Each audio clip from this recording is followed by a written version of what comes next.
아, 치과 고르기 정말 힘드시죠? 저도 되게 고르기 힘들더라고요. 어디를 가야 될까? 이런 것들은 좀 피하시는 게 좋죠. 굉장히 다수의 치아들을 다 이렇게 깎아가지고 손상이 돼서 그런 경우들도 있고요. 수백 명의 피해자들을 양산하게 됐던 그런 사례들도 있습니다. 아, 좋은 치과를 어떻게 아느냐?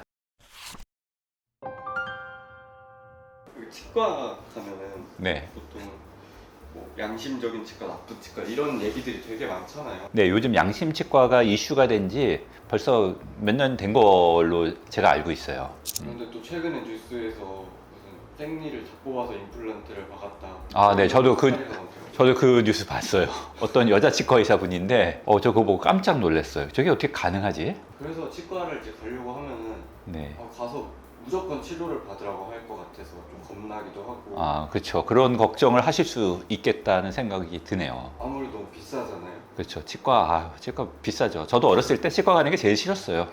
저 어렸을 때 치과 의사들을 보고, 야, 정말 저 칼만 안 들었지 날강도 아니냐, 뭐 이런 얘기를 제가 주변에서 들었던 기억이 있거든요. 그래서 그만큼 치과가 좀 부담스러운 곳이죠. 사실 통증도 있고 비용도 많이 발생되는 좀 부담스러운 곳이면 틀림이 없다고 생각합니다. 그래서 저는 이제 치과 콘텐츠를 준비하는 PD로 네. 어떤 치과가 좋은 치과인지 그걸 정말 궁금하거든요. 어떤 치과가 좋은 치과인지. 어떤 치과가 네. 일단 좋은 치과인지 그걸 설명해 주시기 전에 네. 가면 안 되는 치과들의 특징을 좀 설명해 주시면 좋을 것 같아요. 네. 좌우간 제가 치과를 운영하면서 느끼는 것들 중에 하나가 과연 이런 데가 있나 싶을 정도의 곳들이 몇 군데 있어서 제가 그런 것들을 한번 좀 말씀을 드려볼게요.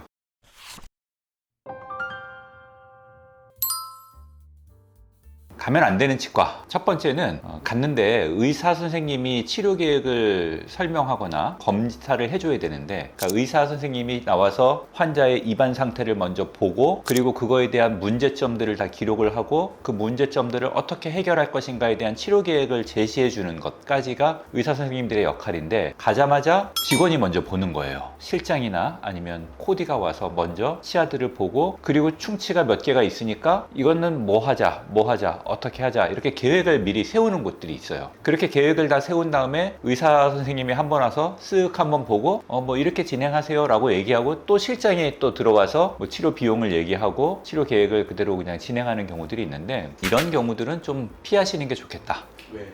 왜냐면 최소한 내가 치료를 받으러 간 곳은 의사한테 치료를 받으러 가는 거지, 거기 있는 실장이나 치위생사한테 치료를 받으러 가는 건 아니잖아요. 그러니까 우리가 정확하게 알아야 될 게, 의사가 해야 될 일이 있고 직원들이 해야 될 일이 있는데, 의사가 해야 될 일을 의사가 하지 않는 곳에서 치료받는 거는 제가 봤을 때는 좀 문제가 생기기 쉽다, 이렇게 한 가지 보는 거고요. 두 번째 제가 이제 가지 말아야 될 치과는 너무 상업적인 느낌이 강한 치과입니다.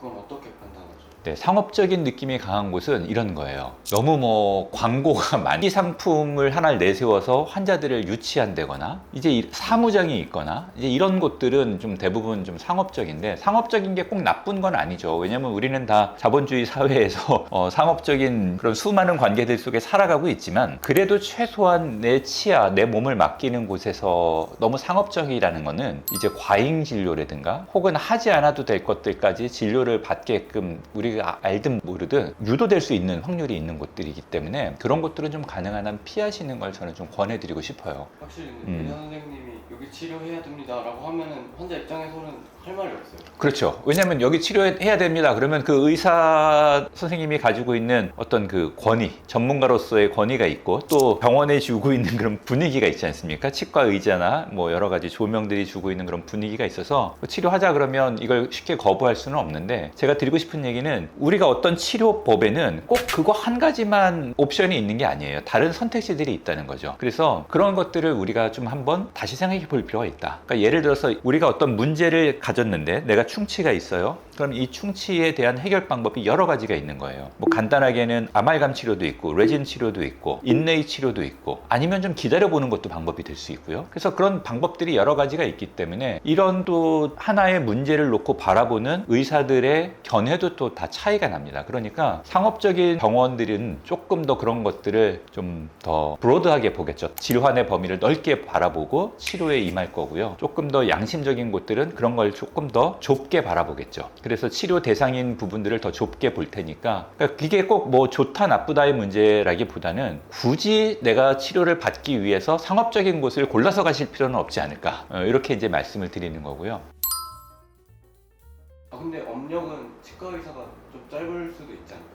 짧을 수도 있어요. 근데 그거 되게 중요한데, 뭐 그렇다고 업력이 짧다고 꼭 그게 나쁜 건 아니지만, 업력이 짧으면 개런티하기가 어려운 부분들이 좀 있죠. 그래서 우리 근처에 있는 치과가 뭐 10년, 15년 동안 그 한 자리를 지키고 있다는 거는 그만큼 어느 정도 그 지역 사회 내에서 검증됐다는 얘기잖아요. 물론 이제 막 개원한 병원이나 치과나 그 선생님이 잘하실 수도 있어요. 근데 치과 선생님들 중에 또 병원이 어려워지거나 이러면 또 이전을 하고 폐업을 하고 이런 분들도 계시단 말이죠. 근데 내가 꼭 그런 리스크를 안아야 될 필요는 없잖아요. 그쵸, 손님 입장에서. 내가 굳이 선택지가 많은데, 내가 이제 막 개업한 지 얼마 안 되는 병원에 가가지고 굳이 나 같으면 가지는 않을 것 같다. 왜냐면 그 지역 내에서 오랜 기간 동안 자리를 잡고 있다는 거는, 최소한 10년 이상 했다는 거는 나름대로 그 지역 내에서 환자들과 좋은 관계를 가지고 있으면서 원만한 치료들을, 예측 가능한 치료들을 장기간 해왔던 병원이라고 우리가 생각해 볼 수가 있겠죠.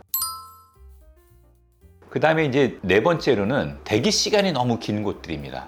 근데 잘 돼서 대기 시간이 긴 거 아닌가요? 네, 잘 돼서 대기 시간이 길면 좋은데, 대기 시간이 그렇게 길다는 거는 사실은 그 병원이 이제 좀 시스템에 문제가 있다고 저는 생각을 하는 거예요. 그러니까 무리하게 환자들을 예약을 넣었다라고 볼 수 있는 거죠. 아니면 이 병원이나 치과가 좀 과도하게 좀 저렴한 혹은 상업적인 그런 미끼 상품 같은 것들을 내세움으로써 환자들이 많이 몰려 있는 상태가 되기 때문에, 그게 꼭 나쁘다는 게 보다는 내가 가가지고 내가 예약하고 갔는데 1시간씩 기다려야 되는 곳들은, 예를 들어서 그걸 저희는 이제 공장형 치과 이렇게 표현을 하거든요. 공장형 병원, 뭐 공장형 피부과도 있고요. 그러니까 그런 곳들은 가면 대부분 이제 의사 선생님들이 뭘 할 수 있는 게 별로 없어요. 왜냐하면 대기 환자들이 엄청 많으면, 저 같은 경우도 제가 무슨 진료를 하다가 진료가 이게 조금 길어져서 그 다음 환자분이 대기하고 있으면 마음이 되게 급해지거든요. 그러면 이 환자분한테 뭐 하나 꼼꼼하게 해드리고 싶어도 그냥 야 오늘 여기까지 하고 다음에 오라고 하자 또 이렇게 될 수 있다는 거예요. 그리고 또 설명도 한 번 더 해줘야 되는데 그런 설명을 할 새가 없죠. 그래서 이런 부분들이 이제 문제가 될 수 있으니까, 갔는데 대기 환자가 많아. 그래서 우리가 이걸 보면 와, 이 병원 잘 되는 곳이구나 라는 어떤 사회적 증거로 이 병원을 좋게 평가할 수도 있지만, 이제 막상 진행하다 보면 그런 부분들도 이제 조금 문제점으로 우리가 확인해 볼 수가 있습니다.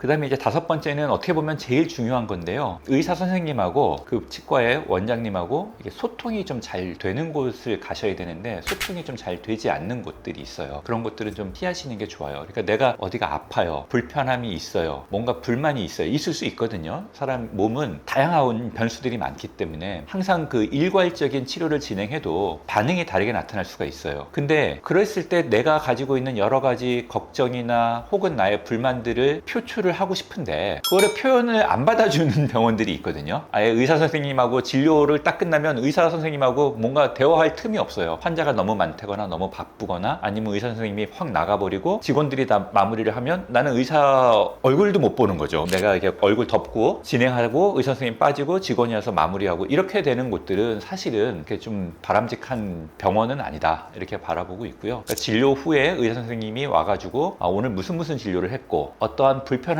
있을 수 있고, 이러한 불편함이 생기면 어떻게 대처하는 게 좋고, 뭐 이런 얘기들을 해주고 다음에는 뭘 할 거다 이렇게 얘기를 해주는 병원을 가시는 게 좋지, 그렇게 의사 선생님을 볼 수도 없는 곳에 가셔서 대우도 받지 못하는 곳들은 저는 좀 피하시는 걸 말씀드립니다.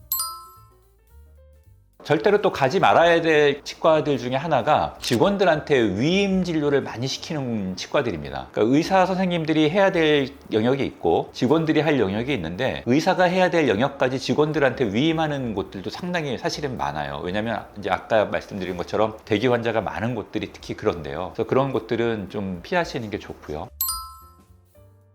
그 다음에 또 한 가지는 의사가 자주 바뀌는 치과가 있어요. 그래서 그런 뭐 의사 선생님이 교정치과에 예를 들어서 교정치과에서 있는 뭐 페이닥터 선생님이 뭐 3개월이나 6개월에 한 번씩 바뀐다거나 1년에 한 번 바뀐다거나 이렇게 되면 교정치료의 특성상 1년 이상 진행되는 치료들도 많고, 치료가 종료된 이후에도 계속 그 유지 관리를 해줘야 되는데 나의 여러 가지 상황들을 제대로 알기가 어렵죠. 선생님이 바뀐 경우에는. 그렇기 때문에 선생님이 담당 의료 의료진이 자주 바뀌는 병원도 가능한 한 피하시는 게 좋은데, 이거는 사실은 그 병원에 처음 가서 알기는 어렵죠. 네, 그럴 것 같아요. 처음 갔는데 내가 이 선생님이 예전부터 있었던 선생님인지 뭐 아니면 엊그저께 바뀌었는지 알 수가 없으니까. 그래서 이런 것들은 좀 알기가 어렵지만, 그런 것들은 이제 주변에 뭐 병원의 후기라든가 이런 것들을 통해서 온라인상에서 좀 알아보실 수밖에 없다고 생각을 합니다. 아니면 직접 물어보시는 것도 방법이에요. 거기 실장한테 여기 원장님 자주 바뀌세요?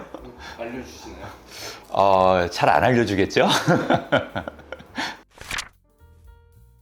사례들이 종종 많죠. 얼마 전에도 그 뉴스에 났던 어떤 여자 치과 의사분이 그 환자분이 갔더니 충치가 있다 그래서 갔더니 그냥 여기도 있겠네 저기도 있네 그러면서 치아를 막 앞니 막 굉장히 다수의 치아들을 다 이렇게 깎아가지고 크라운을 하거나 뭐 임플란트를 하게끔 손상이 돼서 그런 경우들도 있고요. 또 예전에 2018년도에 아주 유명했던 티읕 무슨 치과가 티읕 미음 치과가 교정 환자들을 엄청 많이 이렇게 보다가 결국 그 환자들을 다 케어를 못하고 병원이 이제 폐업하면서 수백 명의 피해자들을 양산하게 됐던 그런 사례들도 있습니다. 그래서 종종 치과들이 이런 병원들이 너무 상업적인 곳들은 장기간 이게 지속되기가 어려운 구조를 가지고 있거든요. 그래서 그런 곳들은 결국은 탈이 나서 병원들이 뭐 폐업을 하거나 아니면 먹튀를 하거나 이런 경우들이 생겨서 굉장히 안타까운 일들이 이제 발생되는데, 이런 것들을 우리가 좀 걸릴 수 있도록 이 영상을 보시는 분들이 스스로 조금 조심하실 필요가 있겠다, 이렇게 말씀을 드리고 싶네요. 치과 특성상 이제 AS 기간이 굉장히 길어야 되는 경우들이 있는데, 네. 그런데 좀 빨리 망해버리면 치과가 그렇죠. 그럼 갑자기 환자 입장에서 붕 뜨는 거잖아요. 그렇죠. 아주 붕 뜨죠. 뭐 예를 들어서 내가 임플란트를 뭐 10개를 심었는데 매년 가서 체크를 받고, 왜냐면 임플란트를 심고 나면 항상 유지보수를 해야 되는데 그 치과가 사라졌어요. 그럼 다른 데 가서 이거 해달라고 유지보수 해달라고 하기도 되게 애매하고 어렵죠. 아니면 교정치료 받던 중간에 그 치과가 사라졌어요. 나는 교정치료가 안 끝나고 교정장치도 입안에 있는 상태인데, 그럼 이걸 다시 치과에 가서 또 비용을 내고 하기도 어렵고 또 새로운 병원을 찾아가기도 굉장히 까다롭습니다. 그리고 또 다른 치과에서 했던 교정 환자는요, 교정치과에 다른 그 병원에 가서 해달라 그러면 잘 받아주지도 않아요. 그래서 이런 어려운 점들이 있기 때문에 병원 선정에 있어서 너무 상업적이거나 아니면 의사가 치료 계획을 세우지 않고 직원들이 대부분 진료를 하는 곳들, 위임 진료가 많은 곳들, 그리고 의사와 소통이 잘 안 되는 곳들, 그리고 의사가 자주 바뀌는 곳들, 이런 곳들은 좀 피하시는 게 좋죠.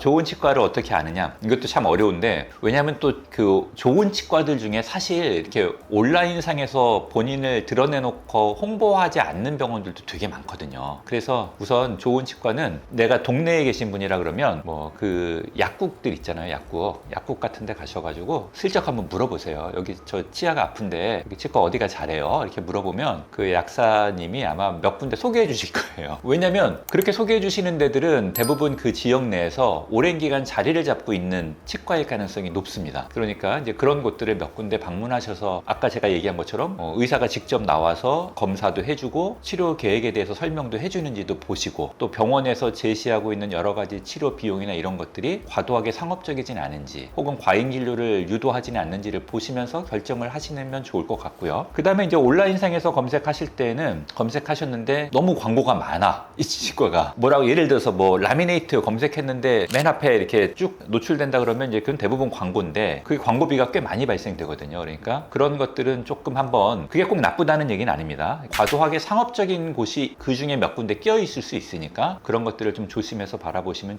좋겠고요. 그리고 이제 그 치과에 가서 뭐 홈페이지든 아니면 뭐 블로그든 이런 것들을 보시면서 그 치과가 그동안 어떻게 진료를 해왔는지, 그리고 그 치과의 업력이 어떻게 됐는지를 한번 좀 보시는 거를 권장해 드리고 싶어요. 그렇게 찾아보시면, 그러면서 몇 군데 방문하셔서 결정하시면 크게 무리 없이 결정하실 수 있지 않을까 생각합니다. 원장님 말씀해주신 대로 만약에 치과를 찾는데 크로스 체크를 일단 많이 하라고 자주 조언해 주시잖아요. 네, 그렇죠. 저는 최소한 한 두세 군데는 꼭 가시면 좋겠고요. 근데 그거를 뭐 10군데씩 가시는 분들도 있어요. 이제 그러면 이제 확실히 알 수는 있긴 하겠네요. 그러면 이제 그 말이 돼가지고 오히려 결정 내리기가 좀 어려울 수 있거든요. 그래서 10군데씩 가셔도 되는데, 이제 저는 최소한 한 두세 군데 정도는 방문하셔서 의견을 좀 들어보시고 결정하시는 거를 권장을 해드리죠. 근데 진료비가 계속 발생하잖아요. 크로스 체크하려고 진료비 발생하죠.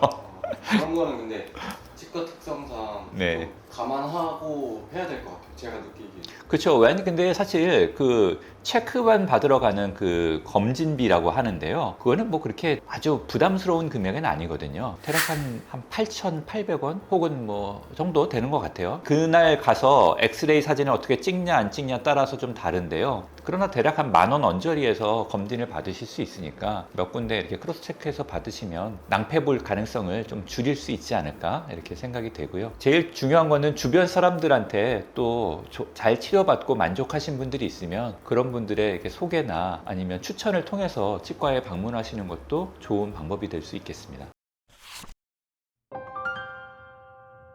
치과 고르기 정말 힘드시죠? 사실 제가 제 치아가 아파서 그 치과를 가야 될 일이 한 번 있었는데 저도 되게 고르기 힘들더라고요. 어디를 가야 될까? 왜냐면 저 같은 경우는 이제 주변에 그 치과 의사가 많으니까 어떤 사람한테 가서 내 치아를 맡길까 고민이 되는데, 일반적으로 이 영상을 보고 계신 분들은 얼마나 그런 고민이 많을까 저 공감이 됩니다. 그래서 오늘 몇 가지 제가 생각하기에 좀 도움이 될 만한 이야기들을 전달해 드렸고요. 여러분 걱정하지 마세요. 치과 진짜 많습니다. 치과 많으니까 어디 가서 무슨 치료 꼭 받아야 된다, 안 받으면 큰일 난다고 얘기하면 너무 걱정하지 마시고 일단 나오셔도 됩니다.